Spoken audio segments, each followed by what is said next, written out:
বন্ধুরা, আমি চলে এসেছি আরেকটা নতুন ভিডিও নিয়ে। আজ আমাদের কাজ হলো গ্লুট প্যাকিং। সেই জন্য আমরা প্রয়োজনীয় সামান নিয়ে কাজের স্পটে যাচ্ছি। আপনারা দেখতেই পাচ্ছেন, গ্লুটটা থাকে প্রত্যেকটা সিগন্যালের আগে।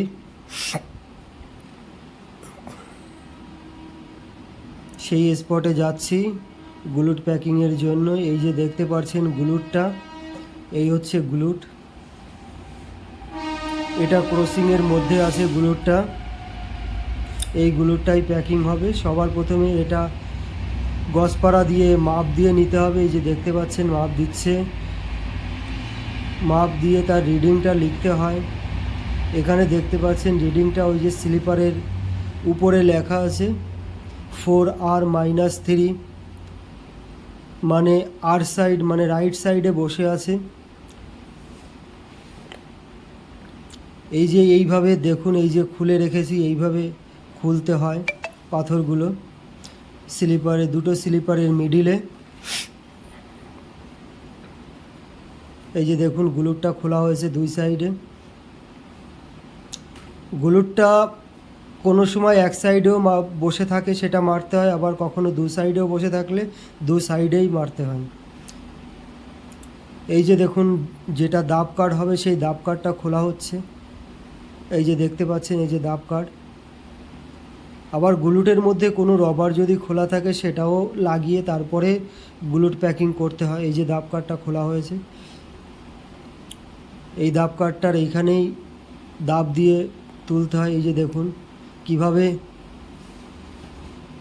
গ্লুট প্যাকিংয়ের আগে পাথরগুলো খুলতে হয় দুটো স্লিপারের মিডিলে। তারপর দাব দিয়ে রেলটাকে তুলে গজ সেট, যেটাকে আমরা সেট বলি, সেটটাকে ঢুকিয়ে দিয়ে প্যাকিং করতে হয় রেল লাইনটাকে সমান করার জন্য। অনেক জায়গায় দেখা যায় যে নিচু হয়ে যায়, সেটা সমান করার জন্য আমাদের প্যাকিং করতে হয়।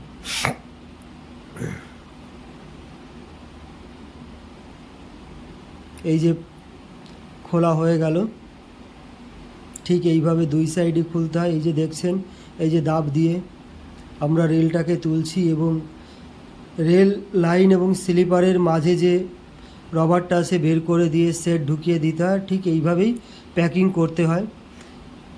চারজনে মিলে প্যাকিং করে স্লিপারের নিচে পাথর ঢুকিয়ে দিতে হয়। পাথর ঢোকানোর পরে দাব কাটটা খুলে আপনার দাব কাটটা তুলে প্যাকিং করে লেবেল করে, পাথর লেবেল করে দিতে হয়। যদি ভিডিওটা ভালো লেগে থাকে তাহলে লাইক শেয়ার করে দেবেন। আর চ্যানেলে নতুন হলে একটা সাবস্ক্রাইব করে বেল আইকন দাবিয়ে